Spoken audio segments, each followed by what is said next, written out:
Контроль качества мяса начинается с внешнего осмотра по специально утвержденной схеме. Тушу осматривают с внешней и внутренней стороны, устанавливают степень обескровливания, проверяют упитанность, состояние кожных покровов и суставов. Также необходим контроль температуры хранения и санитарные условия в холодильнике.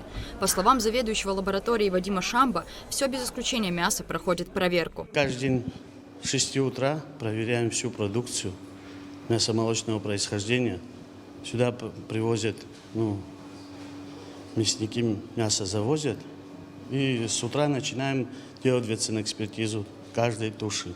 У нас все есть для экспертизы, и врачи с утра работаем. Молоко проверяем тоже, я вам покажу, как и на мастит проверяем, и на бруцеллез проверяем.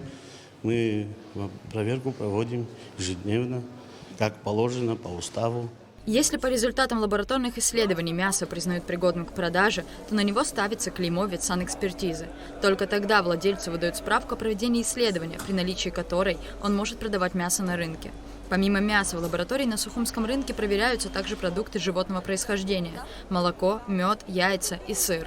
Вот трихинеллоскоп, вот здесь определяем свинину, делаем 24 разреза на ножке диафрагмы и определяем на трихинеллез. Это последний вид анализатор молока Клевер-2. Вот как раз он показывает на жир, на белок, на плотность. И вот это микроскоп биомед, мед проверяем. Вот через него тоже можем мед проверить. Это овоскоп, яйца чем проверять. Сыр тоже проверяем на вкус, на качество. Молоко проверяем на бруцеллез, на мастит. Вот у нас молоко проверяем. Вот тест молоко. И сразу определяем, молоко маститное, не маститное. Как рассказывают продавцы, проверки действительно проводятся ежедневно. Однако зона контроля лабораторий – исключительно продукция, реализуемая на Сухумском рынке. После проверки на тушу ставится штамп, а продавцу выдается справка. Однако, если продукция плохого качества, то об этом пишется акт в присутствии ее владельца, после чего продукция отправляется на утилизацию. Мясо в лаборатории проверяем. И каждый день, и каждый раз.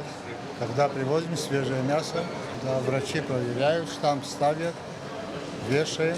Принимаем, начинаем работать. Проверяют каждый день нам обязательно. Нам дают бумагу, просто пока нету их. Сейчас прямо за каждого не берут они, но за продукцию обязательно проверяют, обязательно. Мясо, сыры, молоко – продукты скоропортящиеся, к качеству которых необходимо относиться крайне внимательно. Однако в летнюю пору реализовываются и не менее опасные продукты питания.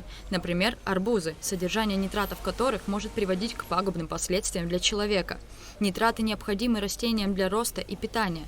Садоводы регулярно удобряют почву нитратосодержащими препаратами и органикой на начальном этапе роста. Однако, если удобрениями злоупотребляют, то в мякоти фрукта скапливается опасное количество азотных солей, которое может привести не только к отравлению, но и к нарушениям работы сердца, сосудов и щитовидной железы.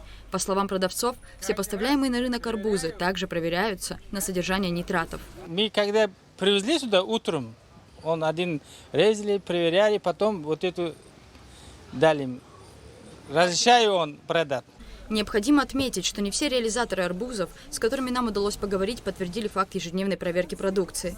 Сухумский рынок – место массового скопления не только жителей столицы, но и гостей республики.